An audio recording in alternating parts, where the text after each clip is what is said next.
What's up, everybody? Welcome back to another episode of Gino Thanks with Albert J. What's poppin', y'all? Thank you for having me again, Tino. Of No problem. Thanks for coming back. course, man. Always. I'm gonna be on here as much as I can. Definitely. So I know we were talking a little bit right before we started, or I don't know. I'm gonna let you decide what you want to start with.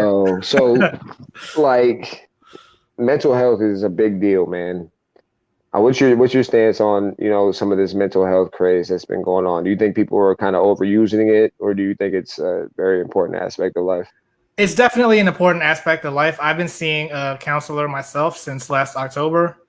But Congrats. at the same Good. time, it's like I see a lot of people talking about, oh, go to therapy, go to therapy. Don't talk on Facebook, go to therapy.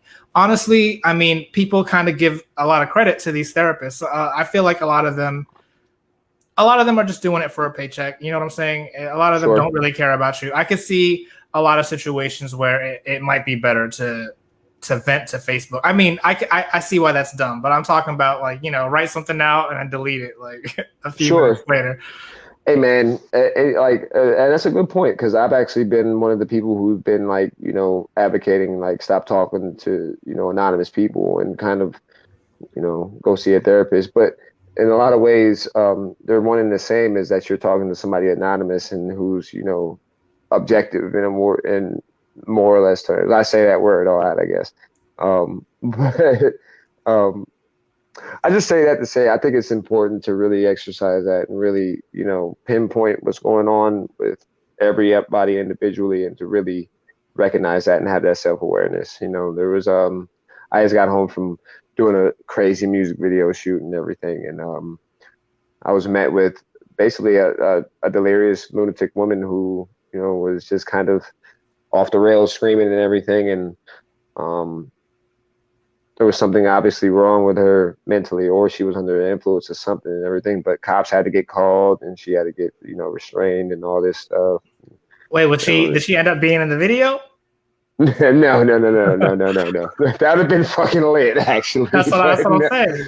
but that no, it wasn't. And then I'd feel like a piece of shit for capitalizing off of somebody's, mental anguish on some real shit. But nonetheless, it just really reinforced that, like most of my life, man, I'm just trying to avoid crazy, like crazy people and crazy situations. I think we're all trying to do that and stuff. And I think everybody's a little bit stressed thin this year because of, all of the circumstances that have been given to us and stuff.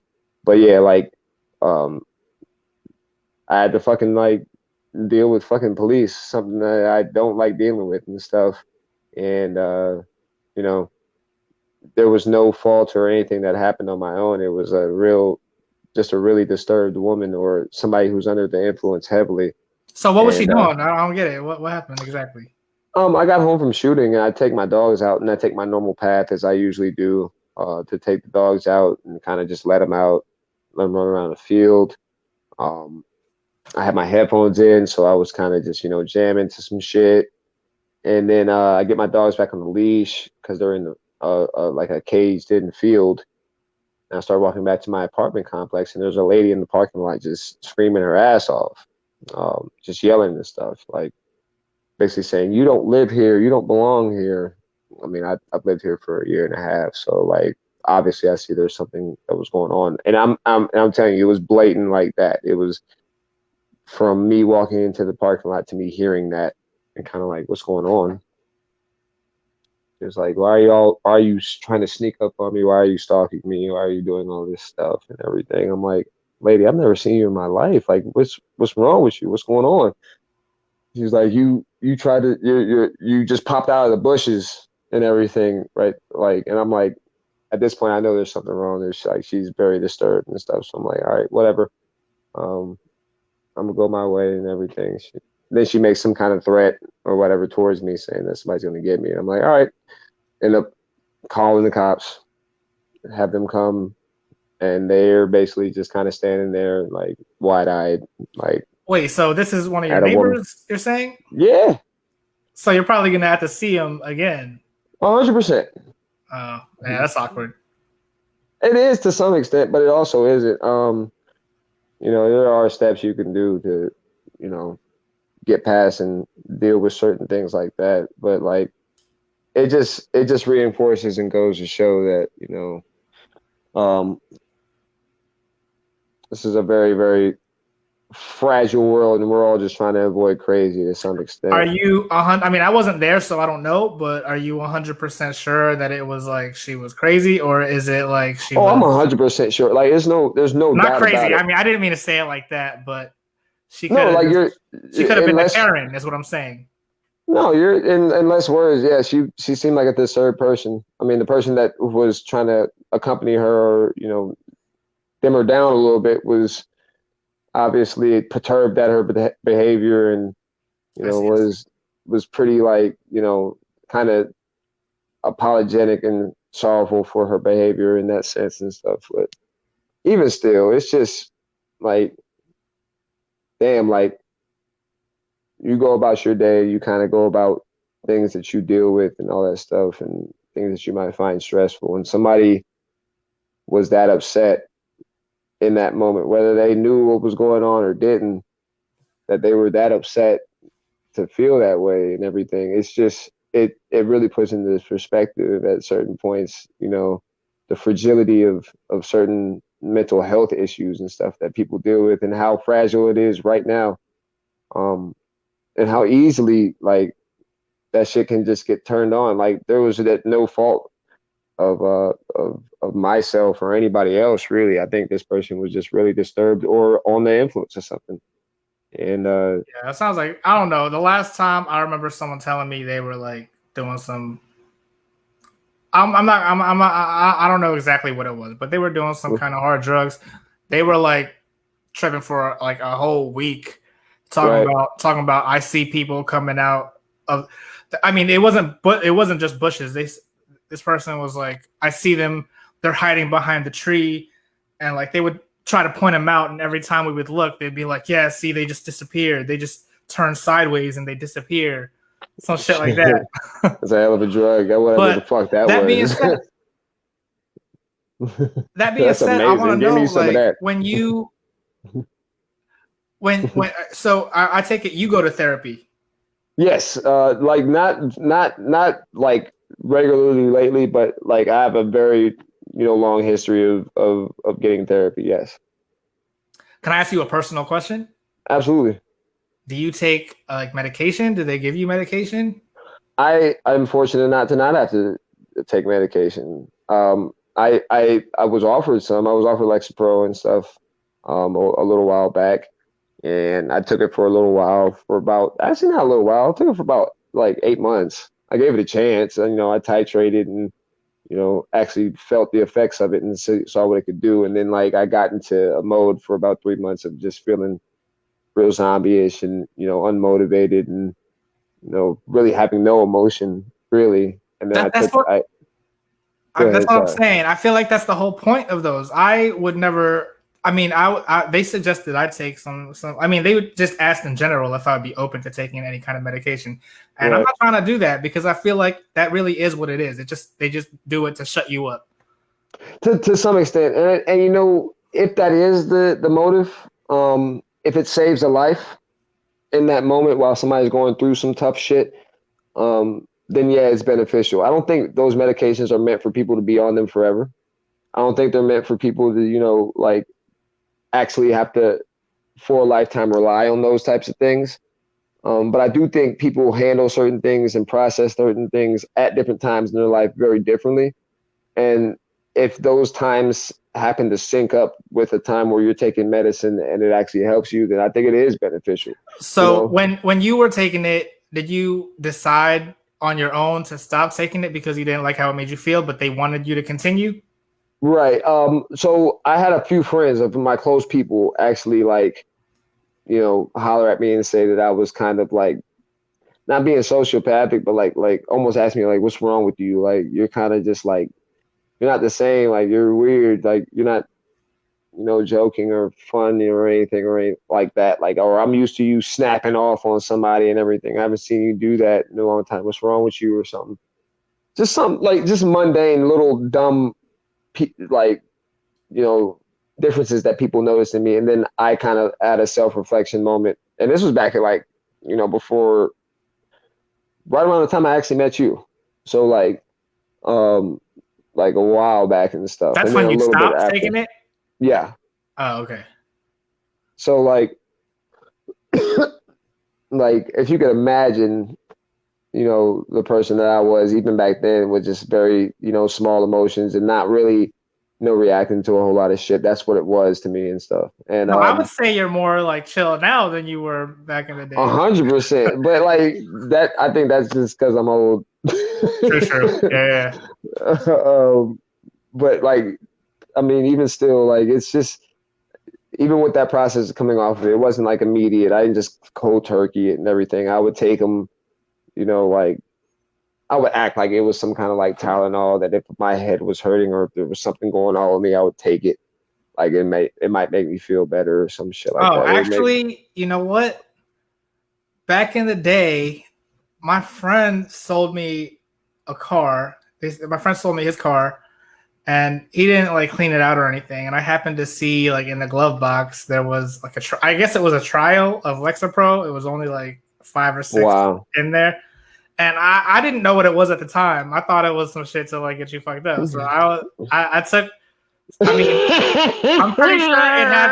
I'm pretty sure it had the directions on there, like only take one a day. So I took. Right. I don't remember. I don't remember it doing anything to me, but I know it does take Right. a while, right? You have to titrate, and what titration is you have to basically like train your body to take it and be affected by it, or to on the reverse end of it, um, to like reverse titration is the act of like weaning yourself off of it. You know what I'm saying? So like, um, for example, like you're supposed to feel kind of funny more or less for the first I think month to 6 weeks or up to even 3 months when they told me to take this stuff. What does that Right. mean? You're supposed to feel funny. Like, how did you feel? So like I would feel anxious at times and everything. I would, notice the effects of it. I would have certain blackouts in memory, and I would have certain like just, you know, lapses in balance and certain things. Just like my equilibrium was off a little bit. And for very, very faint moments, I felt really, really high emotion. Like I would feel really, really sad, or I would feel really, really happy or excited and stuff. But then it would come back to like a norm. And then as I started to get used to it, as my body started to process it, those highs would start to dissipate more, and then those highs would be a little bit less in those times and everything. And then it would just even out, and it wouldn't. After about 3 months or so, I for sure wasn't depressed anymore, but I wasn't also happy, if that makes any sense. Like I Yeah, wasn't definitely. like I was functional, but I wasn't productive. If that makes any sense, I was That's what I'm a saying. lot. That's why I don't. I mean, is there a case of someone taking this and then they end up being more productive or like more outgoing and happy? Right. I don't think so. I don't think that is either. And it goes back to what I was saying before, that like I don't think these things are meant for people to take them forever. I think they're meant for people to take them through hard times or through times of development or trauma or lack thereof, to get them through it. Like it's not meant to be a permanent thing, more or less. And I But think what that's the a bad thing that people have really gotten used to, and our pharmaceutical company, industry has exploited, and keeping people on these things instead of alternative, therapies and shit, um, and keeping them on there for years and years and years and potentially their entire life. are there supposed to be any long term effects from taking that stuff though? I'm not sure. I know that it does, a lot of these things are not only they rewire the brain in certain ways, they provide certain kind of serotonin boosts. So I don't know if it has any kind of um, detriment to your long-term effect of, serotonin or things of that nature, or just natural chemicals that, produce emotion or happiness or low. But I don't have enough knowledge about that to know. I know that, anything foreign you put in your body for a long period of time has some kind of effect on you long term. Um, you know, even like marijuana and shit like that. Like That's what I was whatever saying. you, Like, you might as well just smoke. Like, I don't get why people would take these medications. hence why I just be smoking my ass off. Yeah, definitely. But that's what I'm Yeah. saying. Like I said, you are. I don't. Well, you're right. I can't tell because you said you just stopped when we first met, or that's when you I had first been off started. of, so like I had been Baker acted right before I came to you, right? Like you probably didn't know that, but I was Baker acted on I don't know what that means. Baker acted in Florida means like you get put into a mental institute for about 3 days Oh, I see. because you had either an attempt on your life or you were threatening to have an attempt on your life or somebody deemed you just not safe to themselves, to yourself or others. And so I had to go do that. And then on like the 20 something of March that year, I came up to Maryland, right? So I had been off of the medication since about January, right? I had been on it ever since March of that previous year. I had been taking it for about 9 months, and I started fully getting off of it. I remember on my birthday, which was December 19th, I was going to start coming off of them a little bit. And by the first week of the new year, I wasn't taking them anymore. That was probably a bad decision in hindsight because coming off of that stuff in just 1 month was probably one of the drivers to what was driving me insane and keeping me pretty fucked up.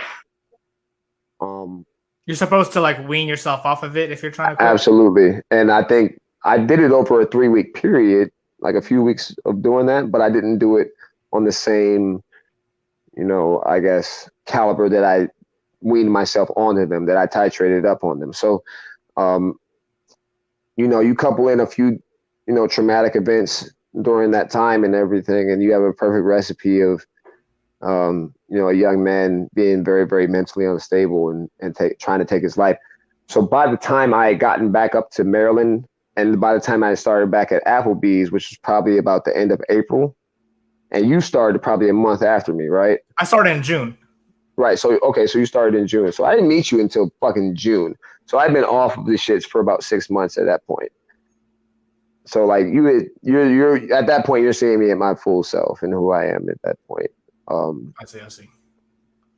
So it does take a while. And I was just sorry, but I was going back into that timeline about that. That was very specific and everything. But No, you're good. You're good. that's kind of what I remember of it. And just to bring it all back and tie it all back and bring it full circle. I just think it's very important for people to recognize that shit and just be mindful of yourself and how you come off to people. And just know yourself. If you're going through shit and you can't do it yourself, there are options. There's always options to go out to, whether it's just a person or a friend or therapy is rather cheap and accessible nowadays. And I mean, like I was getting on people about doing the Facebook shit, but sometimes you do just got to put your thoughts out into the air. And, sometimes you're doing that not to receive any kind of criticism or comments, but just to know you said it and you got it out there. And sometimes that's half of the battle of dealing with shit. So I'm objective and humble enough to admit that too. I don't know. I feel like, one of the reasons why I started going is because I realized that, sometimes I do, well, people help me realize this, Right. but, I tend to kind of have, in addition, I mean, I do get depressed, but the main reason why I went is because I usually have like anger issues, what I'm saying? But I feel like since I've been going to therapy since last October, it's not like I don't lash out on people anymore. Sometimes I still explode, like if someone really pisses me off. So how do you know whether or not therapy is working for you? Or how do you know? I mean, like it might just be as helpful as putting a post out on Facebook. You know what I'm saying? Absolutely. So how do you know if therapy is better than just randomly posting? So from my experience, like, my significant other has been to therapy too, right? And one of the biggest things that she tends to say that therapy does, and I think that it does for a lot of people, is it helps you recognize shit that you weren't really recognizing before, right? Or just to see a different point of view of stuff. Oftentimes we don't see these point of views, and we need something objective to kind of point that out to us. Not so that, not to point blame and everything, but there's a great saying that I really, really, resonate with, as far as, your problems aren't always your fault, but they're always your responsibility, right? So once you know that something's wrong, and once you have recognized that there is something wrong and that there is an issue and everything, innately it kind of becomes your responsibility to fix that. And I think that's what therapy does. It makes you face things that you weren't facing before, or that you didn't know were present necessarily. And innately you have that responsibility, because you know that there's something wrong, to fix it. We can always plead the fifth on all things. Our house could be burned down on the other side of the house, and if we don't know it, we don't have any responsibility to really deal with it and everything. Or we wouldn't know, or we wouldn't feel bad if it, got out of control. But if we did know that and it got out of control, then that's almost like it's a play on your ego in a lot of ways. You got to kind of either destroy it or use it to your advantage in order to fix something that you know to be inadequate, or know that is, not right in your life, or that causes pain. Like, you can't go to a doctor and say, I'm hurting, and they say where, and you point it out to exactly where it's hurting, and then you don't try and help that spot about hurting and everything. You know what I'm saying? Like, if you just say you're hurting in general, that's one thing. But if you know what's hurting you and stuff, you kind of have that responsibility to fix that. But to go back to what you were saying about, like, oh, well, if you go to the doctor and it's one spot and it's not another spot, the way I see it, it's like depression, yeah, that's one spot. Anger is another spot. But I feel like sometimes it helps to be angry. Right? So I don't see why. Anger is a great motivator. That's what I'm saying. Like, sometimes you just need to let it out. Sometimes you need to cry. Sometimes you need to yell. But like, someone might say that you need therapy because you're yelling too much. So I don't understand what I'm going to get out of therapy if I think that yelling can be cathartic. And I get peace out of yelling sometimes for myself. I agree with you.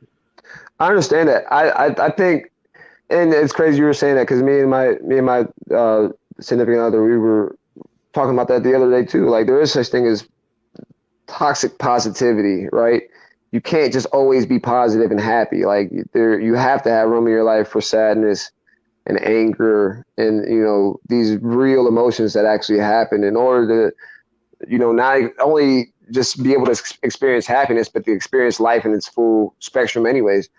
I think anger is a great motivator. I think anger, when it's destructive, is when people start to say, get therapy.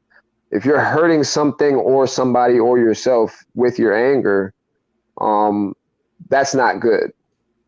We know that to be untrue. If you're hurting somebody else. Let me ask you something, and I'm gonna get personal for a little bit. All right. So let me ask you, if you and your significant other are on a bike ride, right? Say you guys are biking, and then you guys get into an argument, right? And say your girl's not trying to listen. She's not trying to hear it, so she tries to speed up, right? And so your response is, oh no, you're trying to speed up. Well, I'm gonna speed up and get in front of you, and that way you're gonna have to stop. And then she ends up crashing into you. Okay. Is that you being? Is that you? Is that your fault? Well, you decided to engage in that whole shit in the first place, right? Like, no, I mean, I wanted them to stop so that we could work it out.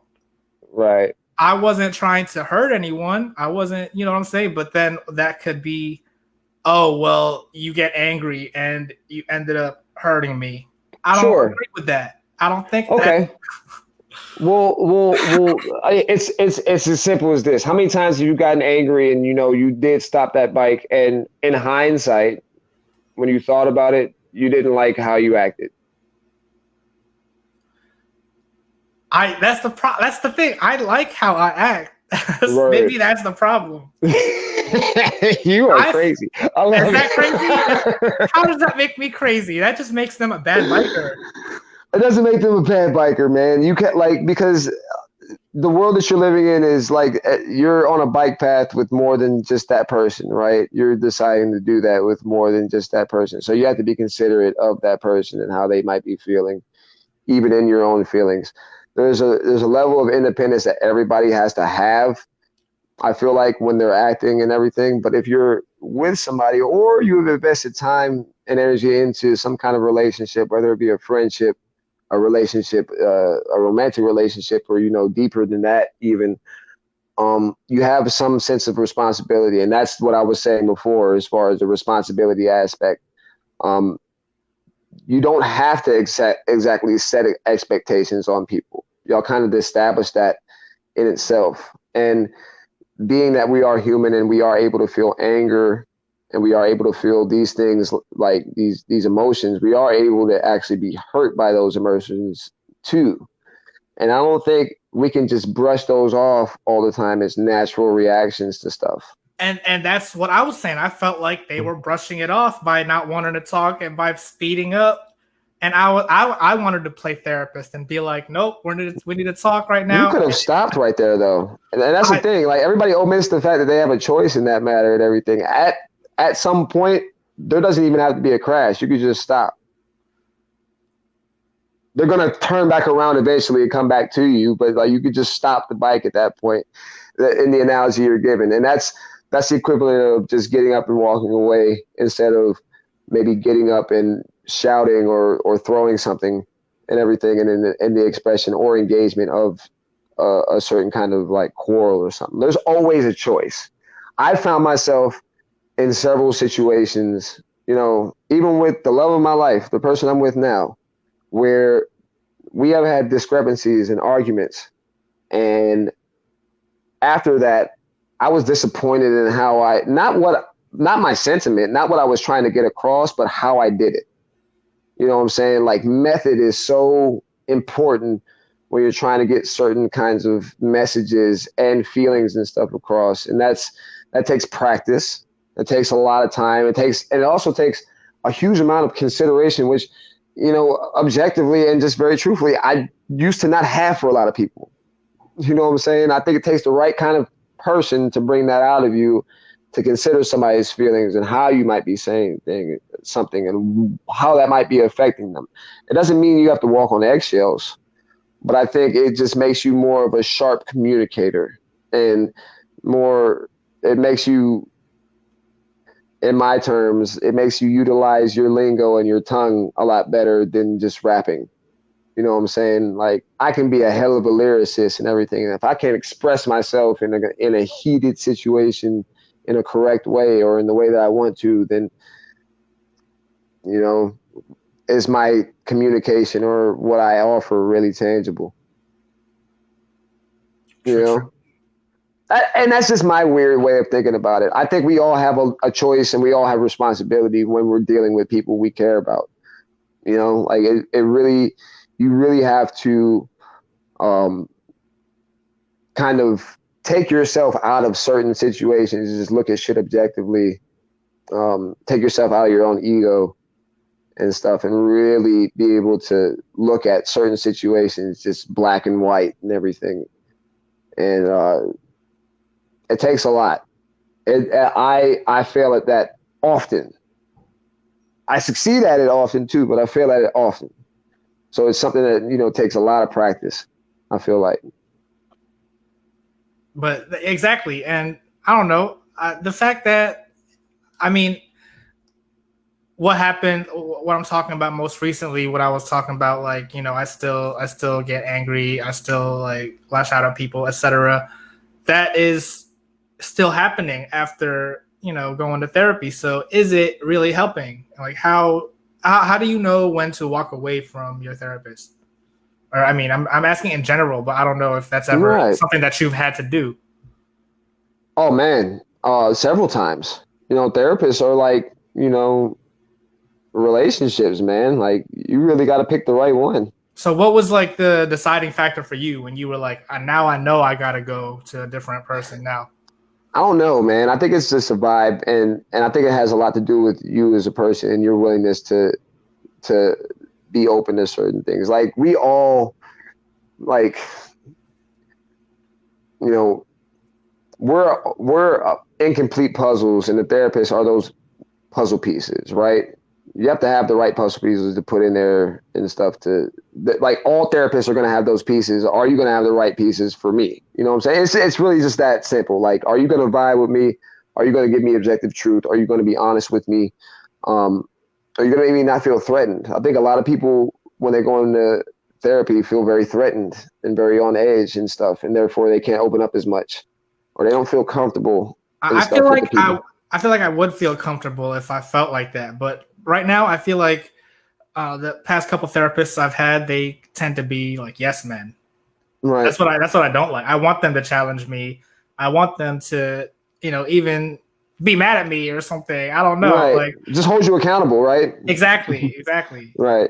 Dude, like on the real, how many times are you attending these therapists for the therapy sessions? Like it's crazy you're talking about this. Like I'll just name her. My baby girl Alyssa. She was telling me this shit the other day. Like basically, like you got to go to a certain kind of therapist a few times. Like you got to go to them like 3 or 4 times, so that it's not just you talking to them and telling them and vomiting your whole life story and your issues on them. Now they have time to give objective feedback and tell you some shit about yourself that you might not want to hear or that you didn't know based off of what you've told them and your tendencies and stuff. Well, my therapy, like I said, I started in October, and that went until March, and then I got a new one from March until now, and I go every week. Wow. Okay. Oh, so you're real. How do you objectively? What do you think you're getting out of your therapy? I mean, honestly, like over the years, I've definitely I've cut out a lot of people. I've lost a lot of friends. You know what I'm saying? And to me, it is a way of, if it wasn't for that, I'd probably be posting on Facebook more, but I don't want to get canceled on Facebook. So I feel like that's really what it helps me with. It's stuff that I wouldn't, I don't know. I have to kind of be careful actually, because that's the thing. I don't even feel like I can really truly be 100% with this therapist, just because I don't know. Does it matter to you if your therapist is male or female? It doesn't. I would prefer, the best therapist I ever had was this guy named Gerard. He was my therapist for 6 months, and he was a black dude. He's pretty young, but he just, and it makes a difference when somebody can understand you on just that base level and stuff, and just vibe with you and understand certain nuanced things that other people just will not understand.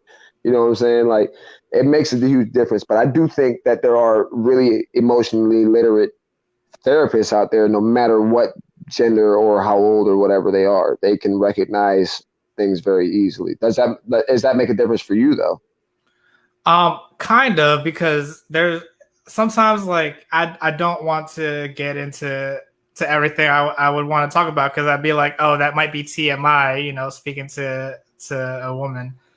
And then, like, for example, like because the one I had before that was a guy, and it was kind of weird with him, because I would talk to him about, obviously I was having problems in like my relationships and stuff, for example. Sure. And he would say stuff like, oh, well, I can't really help with that. I don't really deal with like gay couples. And I'm like, what the fuck does that mean? That's mad discriminatory. You should report his ass, bro. Like, what is that? That's when I really started to get mad at him, and I was like, I need a drop him. No, yeah. So I said that's why I got a new one in March. Right. And they're within the same company, so right. It was easy to transfer over. But now this one is a girl, so. And then my next question that I was going to ask you is, like, do you think your therapist's race matters? Because they're both white, and I feel like they really don't care about me sometimes. You know what I'm saying? Sure. I think it does, man. I think it does. I think it does on the baseline. Like, you said something very, very, like, truthful earlier. You said a lot of these therapists are doing this shit for a paycheck, right? they're not really dialed into it and stuff. So they're going to tell you kind of the basis of what they feel you might be experiencing and stuff, just to kind of get you by and give you an oh shit moment and everything, but never really invest a whole lot of time and energy or thought process or relatability into, the therapy. I think when you do have those therapists who do give a shit, it doesn't necessarily matter, but I do think it helps. I think it would help objectively for you to, have a therapist who, was gay. You know what I'm saying? Like, objectively, like they're going to be able to relate with you way more on certain levels than, somebody straight. And the fact that your last therapist said that bullshit, like, he should be fired. Like, Yeah, that's exactly. insane to me. Like, that's absurd. But I mean, like, it's hard to meet objective people who just don't give a shit about certain nuanced stuff like that. Like, and then honestly, like, I was super offended by, like, I mean, he did at first, before he recommended the girl now, he recommended me to this trans woman therapist, and I was like, oh, because I'm gay now, all of a sudden you want to hook me up? That's with not the same thing. Exactly, that's what I'm saying. I'm like, he really had no idea. And the thing, okay, also the thing, like, that we were talking about, like, what do I get out of a therapist? I feel like I can force my therapist to talk. That's what I like. Just like the example with the bikes, I wanted I wanted to force them to talk. If it is therapy, I can force them to talk. And another example with this same dude, like I said, I started to feel like he didn't really care about me. And in this one session, do you know what the Calm app is? The Calm app? Yes, absolutely. I love that. So he was trying to introduce it to me, but he was like, right. Oh, so why don't we take 10 minutes just to see the Calm app? And I was like, what, are you trying to, like, not talk to me for 10 minutes so you can waste 10 minutes of the session? Right. Nah, hell nah. And he was like, all right, we don't have to do it. Yeah, nah. I was like, we can do that all you want to, but I'm not paying for this 10 minutes. You're going to have to give me another 10, like, straight up. Nah, I feel you. That seems weird. And those kind of feel like, I would see why you would get the, the idea that, a lot of these people are doing it for paychecks. Like, those ones that you have seem very odd. I'm sure they, like, offered you certain insight and certain things and everything, but I don't think those really, you might be right. Maybe they didn't really give a shit about you and stuff. Well, and my next question after that is your therapist actually, like, do you call them doctor or something? Like, they went to school for therapy? Because mine is a social worker, so they're a counselor. They're not even technically really a therapist. They're just a counselor. Nah, man, I be going to doctors, dude. And you can't. And I don't know about the DC area and Maryland and Virginia and all that stuff. I know down here, and I know if you want to get objective stuff that's helped me in the past few months, especially in the pandemic, you can go to betterhelp.com. You can get that the online one? Mm-hmm. I don't know if I like that.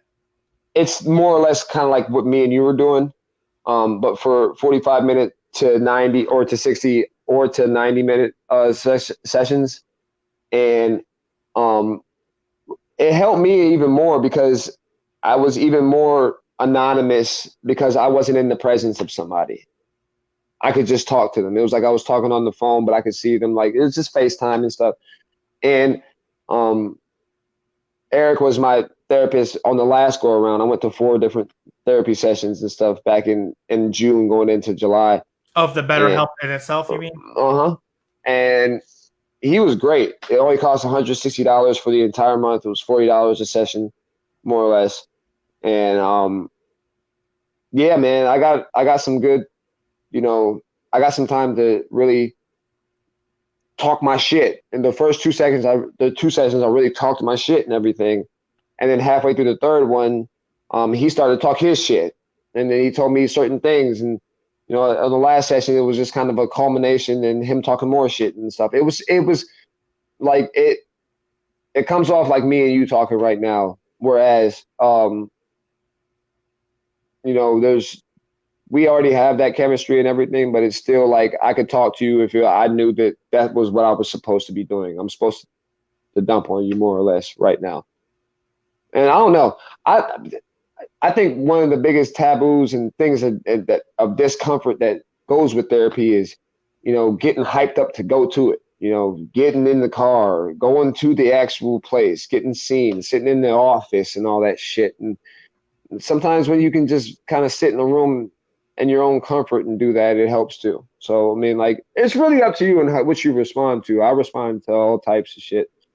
But that could potentially be a help for you as well, or for anybody else listening.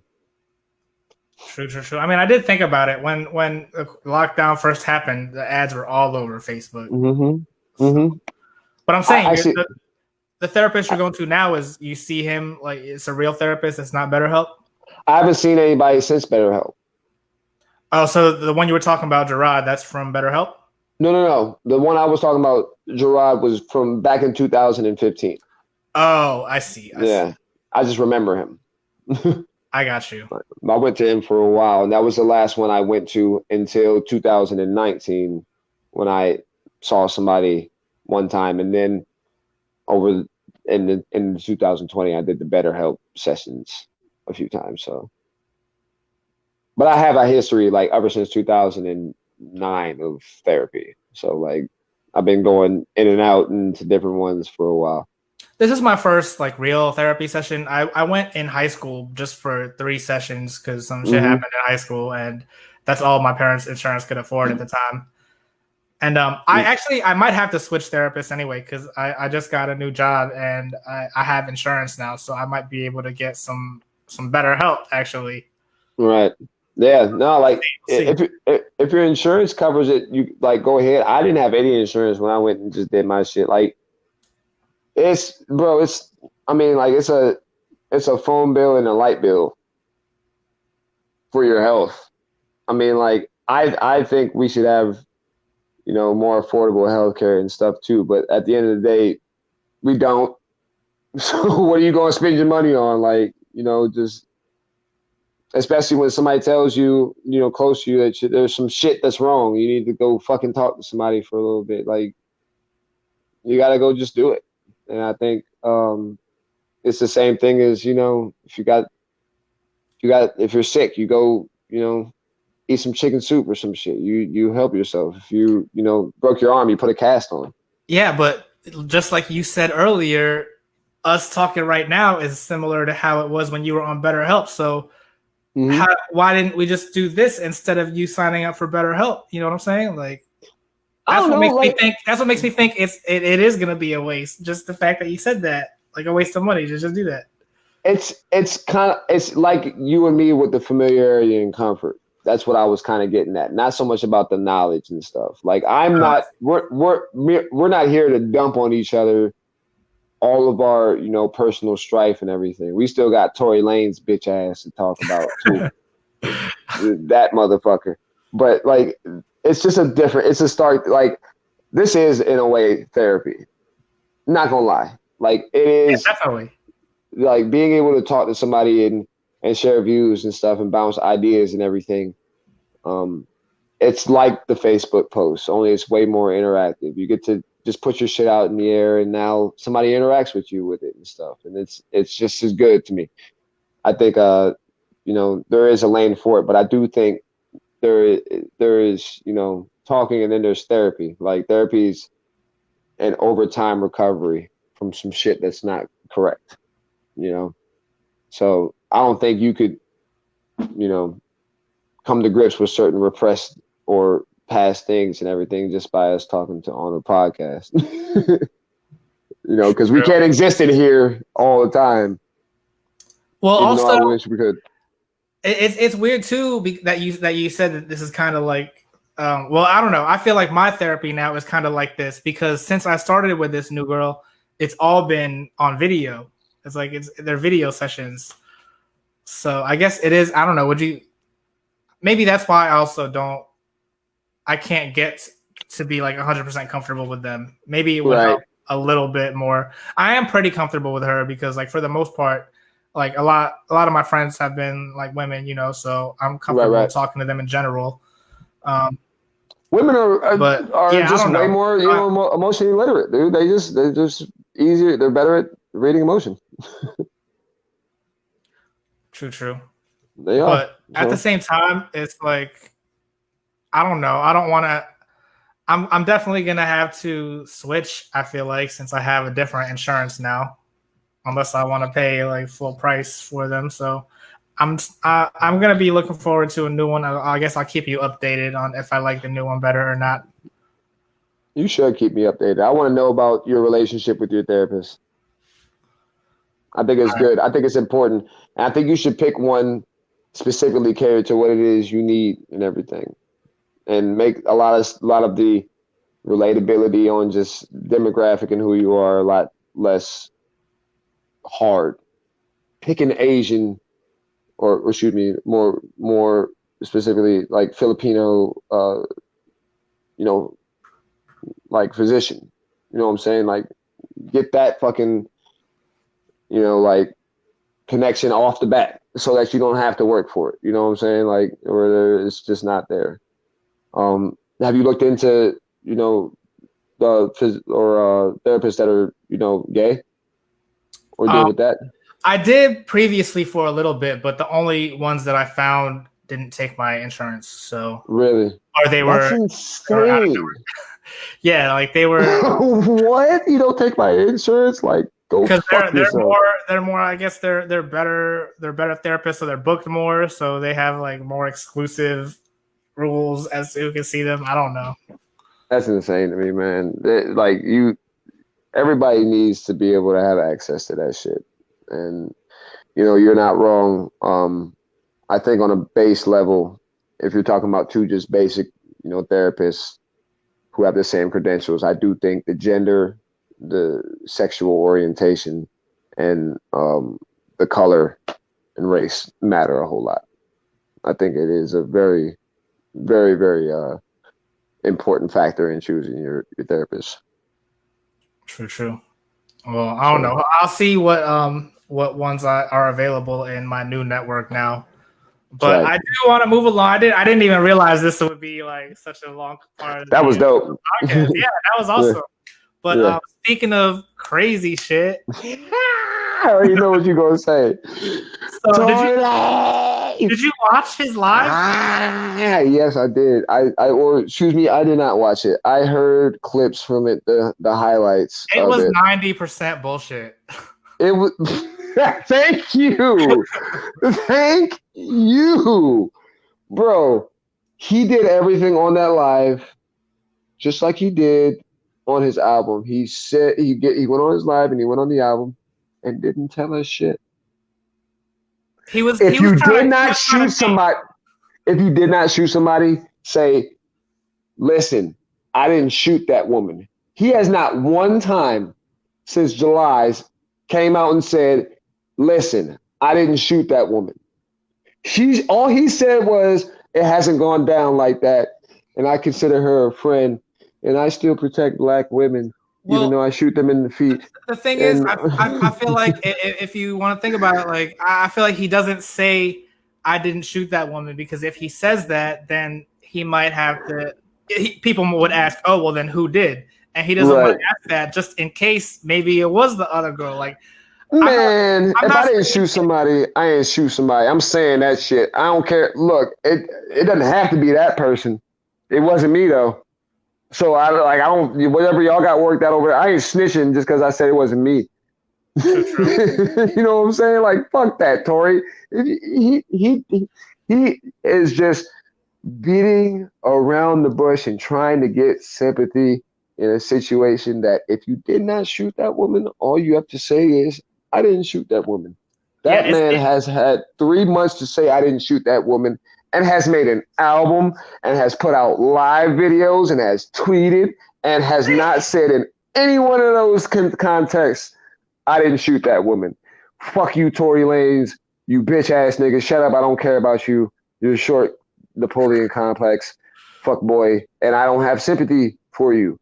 Maybe if you start owning up to your shit, and maybe people can start having sympathy for you. But this is insane. This is outrageous. This is beyond some Chris Brown shit. We've never heard of some shit like this. We've never heard of a literal one of the hottest rappers of the generation that we're in, and R&B singers shooting pretty much the hottest woman rapper in the goddamn foot. Like, what in the hell is going on, bro? What I in don't the know. actual fuck is happening in 2020? But that's what I'm saying. I just thought it was super weird because he is trying to change the whole story up. Now all of a sudden she got shot in both feet. That's the first time I heard that. This man, this man is a whole field of corn, Gino. Like a very extended, like 3,000 acre field of just corn. Cornball ass, maize ass motherfucker. Like, nah, bro. Like, it's like he's switching all this stuff up. He went on that whole live. And you know what Megan's response to that shit was? She I didn't even said, see Megan's response. What she said. it was very brief. It was a tweet and said, this motherfucker is clinically insane. Like, that's all she said. That's literally it. Like, she just tweeted that. She's like, this motherfucker has lost his mind. He was on there saying, I still consider her a friend.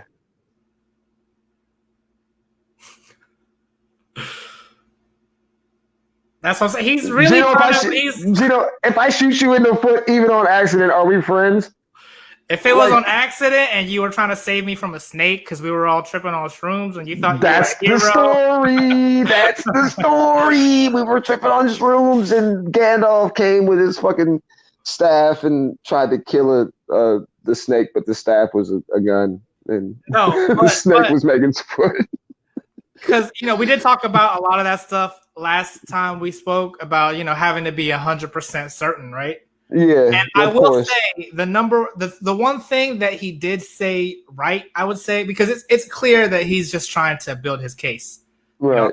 A lot of the stuff that he was saying really had nothing to do with the situation. Like he was like, "Oh, I didn't know you could take pictures in the operating room." You know what I'm saying? Like little shit like that. He's just trying to build his case.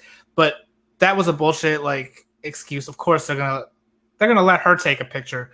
But my point is Megan Thee Stallion, bro. The one thing that I can agree with that he said that I think would help his case is the fact that, and Megan has said it too. She said that she got shot while she was walking away. So how could she have seen who did it if she was facing the other way? Oh, I don't know. But I know if I didn't shoot her, I would say I didn't shoot her. You're right, that too. But as far as a jury, I mean, who do you think a jury is gonna believe? I don't know what the law is going to do. I don't put any weight as far as what the law determines. They let Casey Anthony go. They let O.J. Simpson go. No cops got charged for Breonna Taylor's death. Like the law doesn't expose guilt. The law is for people who have money and shit. So I'm not pretty much going off of that. I'm going off of basic human interactions and instinct and just existing in the time we are now. It's very important to understand. This is why I keep bringing it back to this and bring this full circle, the kind of online person and presence and the persona that Tory Lanez put out before all this happened.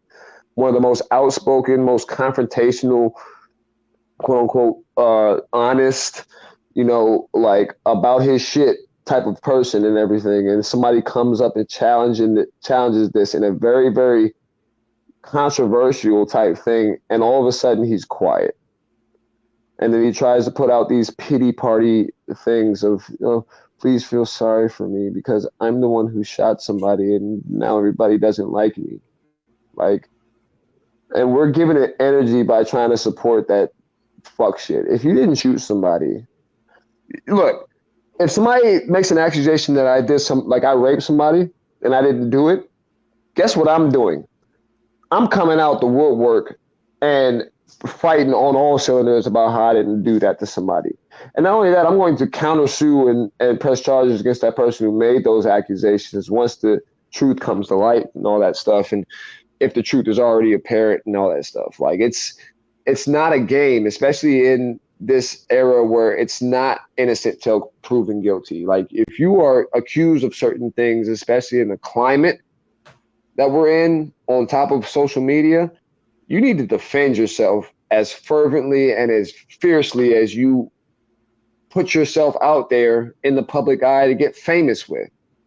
You know what I'm saying? This whole sneaking under the table, putting out an album, and then trying to go on live and all that stuff to address pretty much nothing.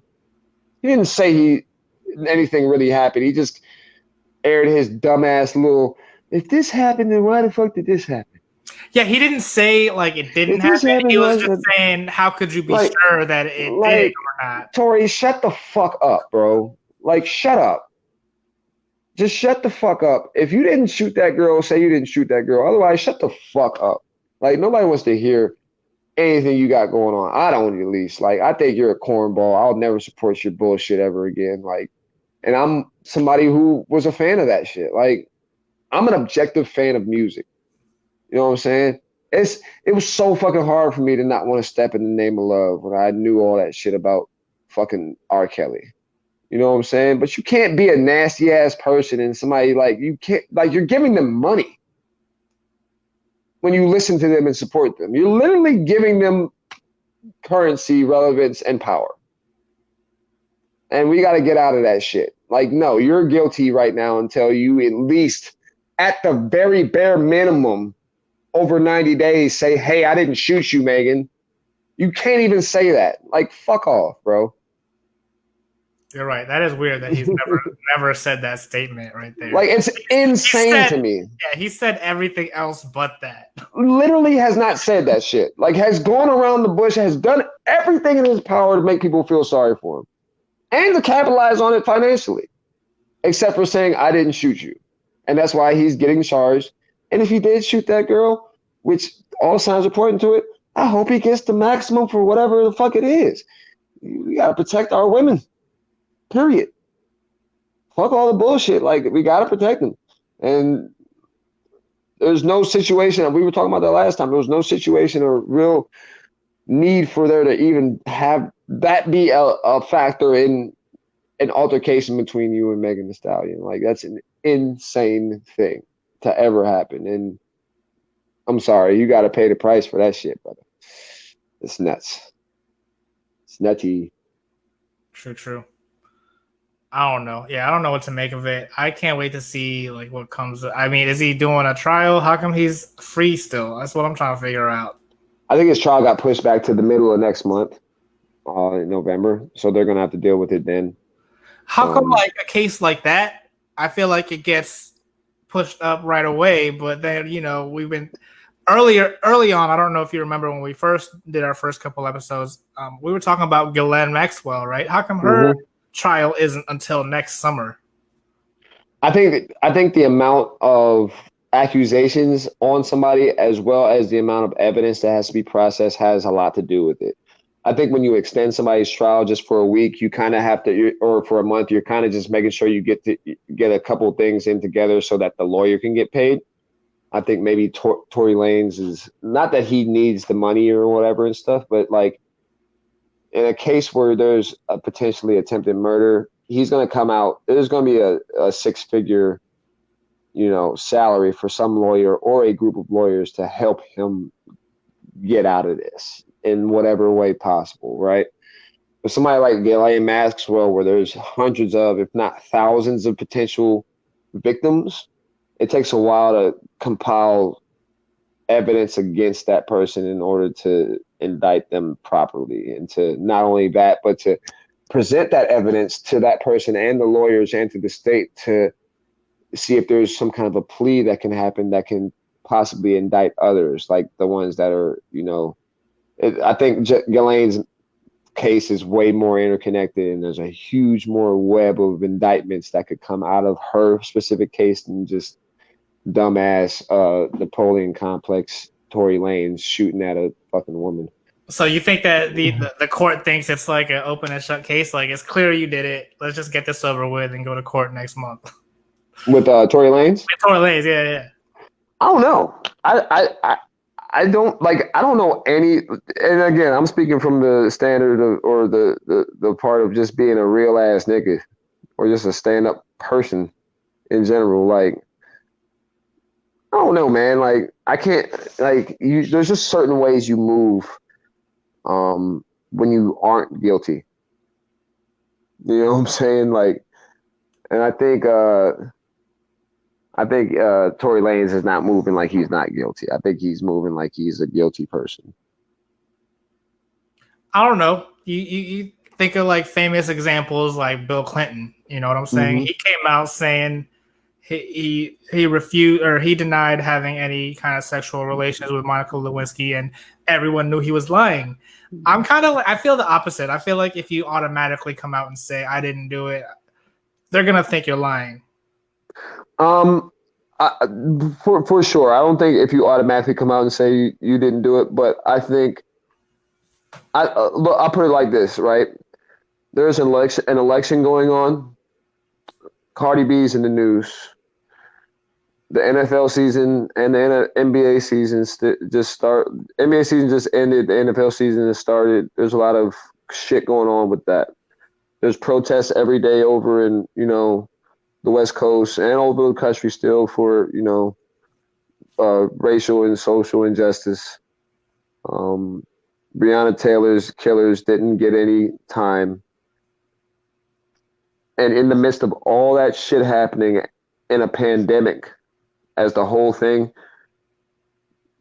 this hasn't gone away. And I think that Tory Lanez really counted on it going away as far as a social thing. And it is the most relevant thing music-wise, in my opinion, that's going on right now, because there are so many different plays in part of this, right? There's the protect, women, protect black women, believe women in that sense.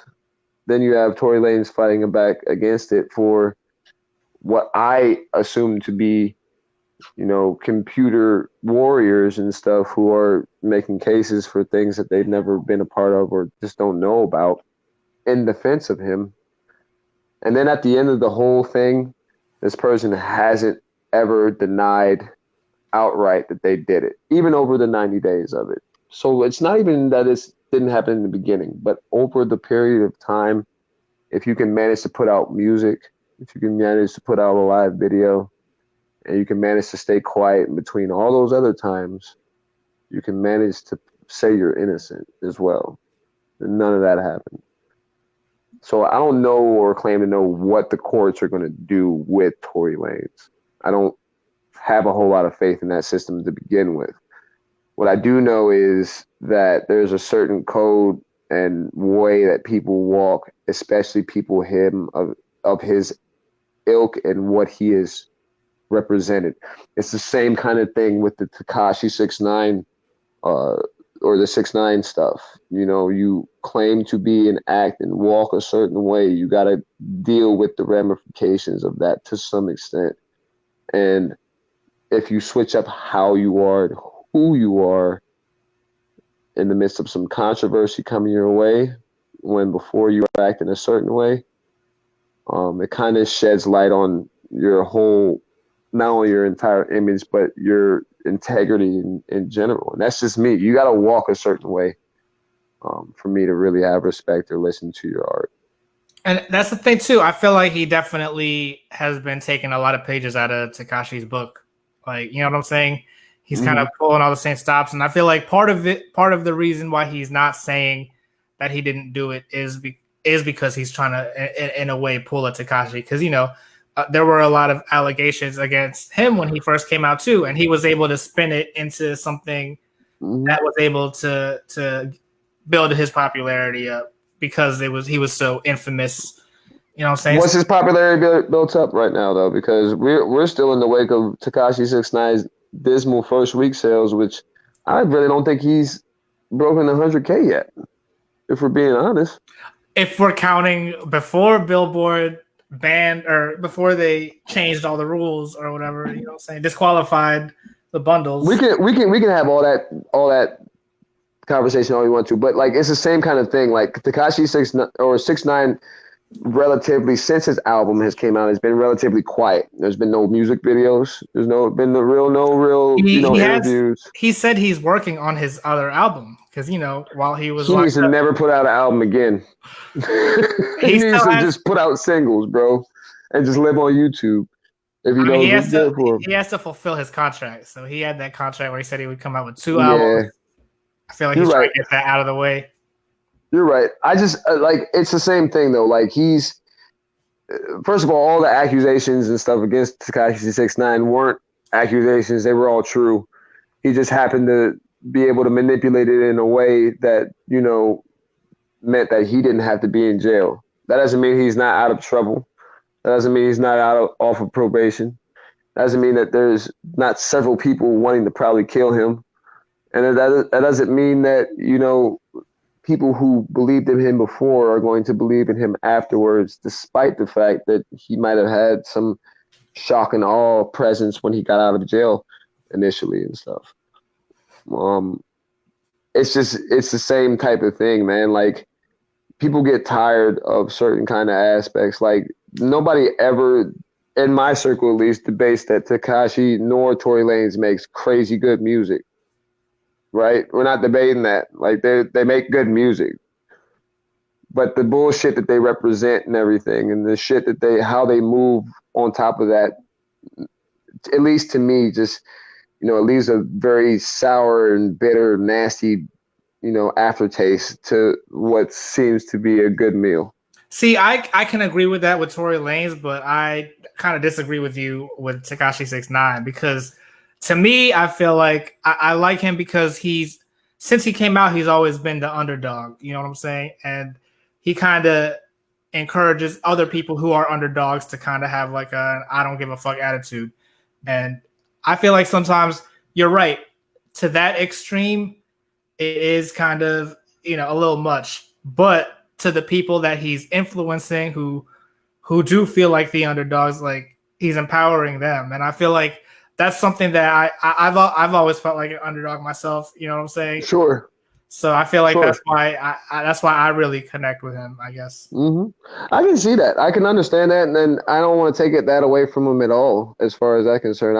I'm sure there are several people who, gain that same sentiment from him. I don't share in that, but I'm not too blind to see that that's probably the case with not only you, but like several thousands or probably millions of people. I think there's better examples of coming from underdog situations and stuff that don't incorporate certain aspects of lifestyle to kind of prove that point, especially when they're fabricated. But I do see that and I understand that. I just think that, everything comes with a price, man. Like you can't do and say and act how you want to. Or actually, yes, you can. It's just that everything comes with a price. There's always going to be, whether it's foreseen or not foreseen, some kind of repercussion to that. 13 million sounds like a good price, right? Damn right. It sounds like a great price, but he can't go outside, man. Like you can't go, like if you spending $10,000 a day on security, man. Like think about that, man. Yeah, they're saying that's why he's not like going outside now. He's not on social media because they realize he realized he can't afford his security with the sales now. Like that's what I'm saying. Like it sucks because like think about that, man. Like you're not gonna get armed security. You're gonna have 6 to 8 armed security guards around you, which is gonna cost you anywhere from $500 to $1,000 per 8-hour day, man. I feel like that comes with celebrity status anyway. Like how often do you see Beyonce out and about? You know what I'm saying? I think Beyonce can really afford it though. Like, and Beyonce not only moves with security, she moves with like an entourage. Like, I don't think there's people making money off of Tekashi like there is people making money off of Beyonce, right? Like, I don't think like Tekashi has a full-time hired makeup artist that makes $100,000 a year just to do Beyonce's makeup. Like, I don't think Tekashi has that. Are you sure? He has his own personal hair stylist. Man, he needs to get another one, bro. Because that shit been looking terrible lately. I mean, you're right. I don't know. Maybe he changed it up now that he didn't make as much money from his album. I don't know. Right. But he was talking about he pays like $14,000 for his wigs and shit. That's insane to me, bro. That's insane. And not for nothing. 6ix9ine gives a lot of money away to kids, man. And I'm Exactly. like, I'm betting he wish he wasn't giving as much of that shit away as he was if he's about No, to be I mean, broke. let's be real. He's not doing. I mean, I'm sure he does care about the kids, but the reason why he's giving money is because they get tax breaks for. 100%. Yeah. 100%. Not only that, but it's good for the gram. It looks good. So like again, all that stuff is fabricated. All that stuff is meant for at a selling point, and it's not just selling your music; it's selling an image. And I think both Takashi or both 6ix9ine and Tory Lanez did that to some extent. And I think when the image starts to fail, they're not just fail because you've seen people's images fail and their art still hold up, right? You've seen people like Michael Jackson fail and their art still be timeless. You've seen the people, like just there's certain people who are in that caliber of superstardom that even if they fail socially, Britney Spears will fail socially and everything, but her music is timeless. You know what I'm saying? Like this shit like that. They don't have that. They can't suffer some, you know, Takashi catching a Rico act and Tory Lanez shooting a woman in the damn foot and survive that. Very few people could.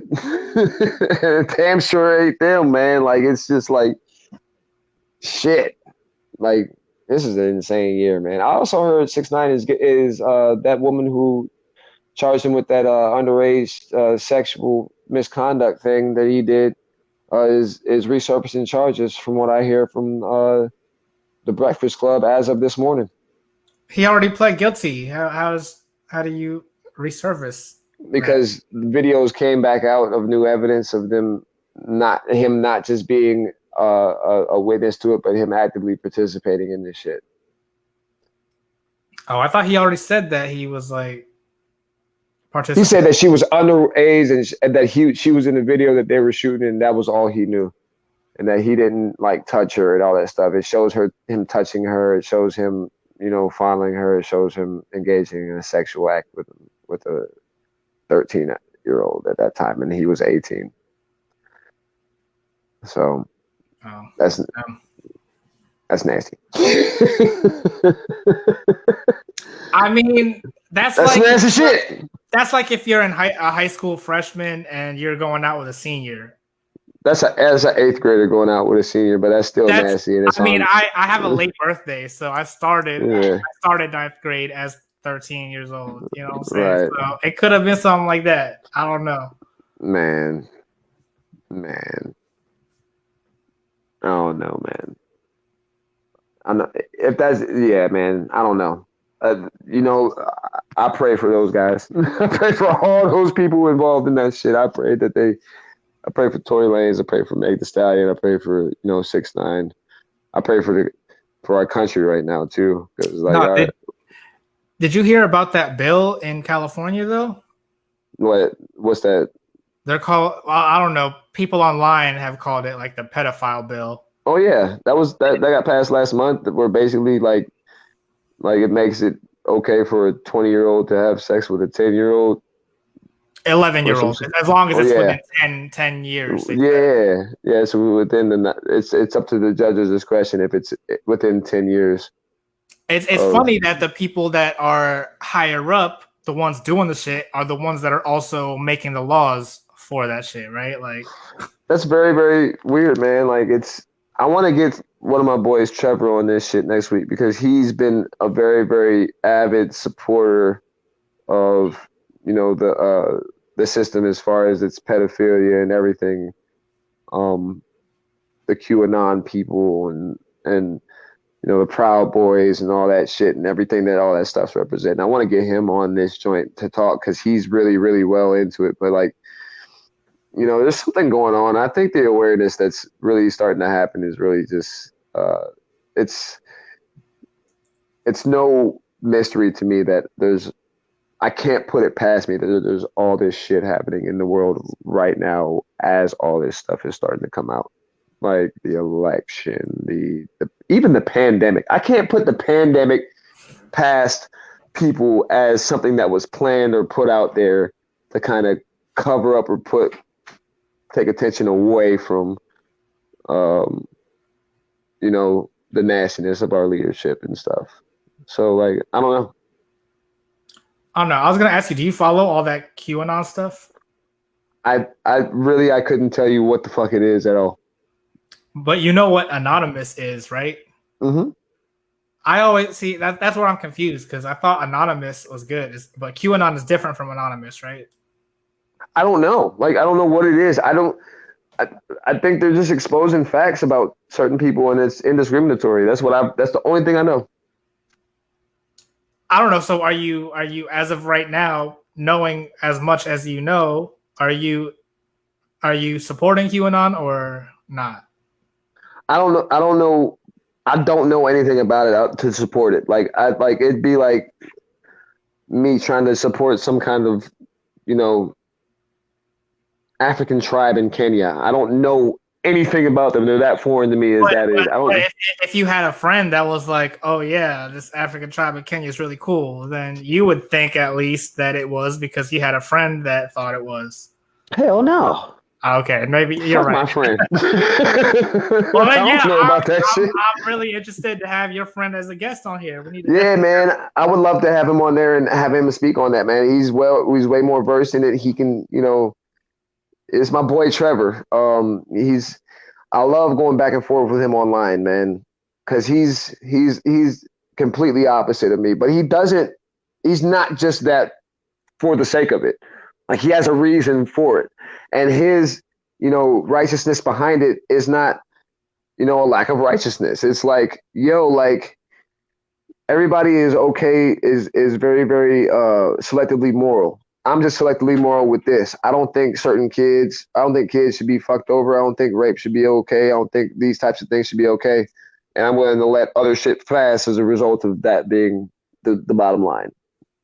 Even if it's racism or whatever or what you know what I'm saying? Like it's everybody's fighting for some kind of righteous means, and I'm fighting on one side and he's fighting on the other side, and I think the one of the biggest clashes that we don't know about each other's side. So I think it would be great to have him on here. Would you? So But you because you said earlier that you do believe to some extent that it's a pandemic. Is he mhm. like affecting your opinion on that at all? Not at all, Uh, not at all. I don't put anything past shit, man. Like I know that you know I can't I can only at my level of understanding and knowledge, I can only understand and listen to what somebody tells me, right? Like I can only understand and know that Mars is out there because somebody else has looked at it through a telescope, right? And seen that shit, or they've sent other stuff out there. So I don't know. Me not knowing that, and also, I think anybody who's experienced 9/11 and kind of has had to listen to everything that's going on with that, and who can really legitimately say that there was something beyond just a terrorist attack, can never really trust our government and some of the lies that have been covered up and everything. If you know history of black people history from Nat Turner to you know even JFK, Malcolm X, and the murders of these people. Even the FBI had came out and basically said that they were responsible for the death of Martin Luther King. Like when you see and you see these facts and everything, you can't put anything past us. Like there are people that I know personally, or I'm friends with, who have seen aliens. Can I tell them that they haven't seen aliens? did Okay. they see aliens in our dimension, or did they have to go to their dimension? They said they told me stories about them being out in the woods and seeing UFOs and shit.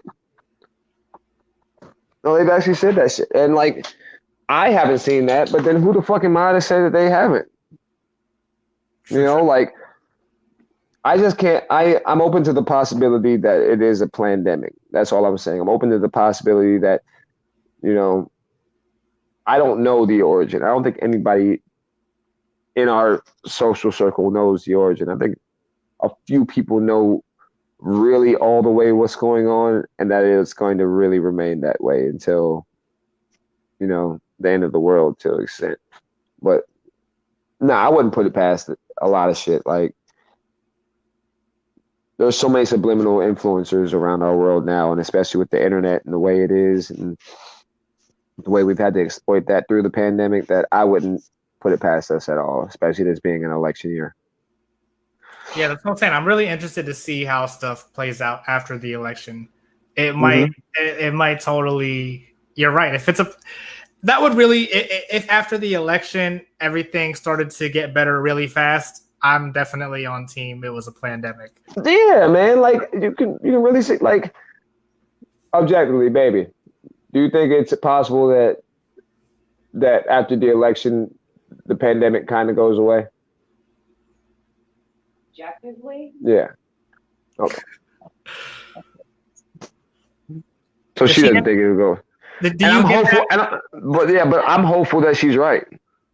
I was gonna say, I'm hopeful. I heard her say objectively. Did she get that from you, or you get that from her? She got objectively from me. All right. I say that every other. I say objectively every 30 words. I say objectively. Oh yeah, while she's there, ask her when she's gonna be a guest, though. She will be. Okay. Pretty soon. Sounds good. Sounds good. She'll be a guest on here on the podcast. But yeah, man. Yeah, dude. I'm interested to see what will happen too. I think it's a very interesting year. I think the season finale of 2020 is going to be a good one. Oh yeah. Okay. So I know we do need to get out of here in a little bit, but final thought, final question. How do you feel about this debate that's going to be muted now? They're going to mute people's mics and shit. I didn't know that was going to happen. I didn't know that was a thing. Is that happening? Yeah. It's When's that happening? Tomorrow night. Oh, tomorrow night? Oh, it's lit. Yeah. It's going to be the last one. Oh, man. So they're having a muted mic debate. Yeah, for the last debate. Yeah. That's crazy. Ooh, well, I don't know. That's interesting. That'll be good. With that format, it's Biden's to lose. With that format right there, if Biden doesn't show out on this shit, then he lost, because they're not going to mute Biden. They didn't put that for him. I know. That's what I'm saying. It's Biden's to lose. It's that rule was put into place because of Donald Trump and Mike Pence. I see. So, and it's because of their debating tactics. So, like, when you eliminate a tactic, then you have to go on facts. So that's what's up. But yeah. All right. Well, I can't wait to talk to you about the debate. Hell yeah. I'm on board now. I gotta watch that shit. Are we gonna go back to our regular time that we record, or I don't know? Yes, sir. All right. Sounds good. It's been a crazy week. Out of sight music video coming soon. A lot of other shit coming soon. A couple shows coming soon. Yeah. Yeah, and I'm gonna write to that beat verse you sent me. Gino be snapping. I might. Oh yeah, I forgot about that. I might need to change the beat. I might need. Like I said, I was like very unsure. I like the beat though. Like 3 or 4. Do you? I like it. It's not a bad beat. It's a good one. All right. It's a snappy beat. What do you think of that hook though? That shit was ill. I don't think I liked it repeating twice. That's the only thing. I think I might need you to do like the second half of the hook. I'll do that. I'll do it different, but I'll do the same format, just different words. Yeah. So hell yeah, that's dope. Hell yeah, y'all be on the lookout for that shit too. God damn it. Albert J and Gino Bino motherfucking coming out with something neato. You whores. But yeah, right, man. Yeah, I'm excited for that to come out. Make sure everybody make sure you stay tuned, because we got some exciting stuff for you coming up. Hell yeah. All right. Thank you again for being my special guest. You're the best. And you're the best, bro. Let me know if you can get that guest by the next time we record too. Next Sunday, I got you, my brother. Awesome. I'm about to get out of here. Thank you so much, and have a good night, everyone. Peace, love, everybody. See ya.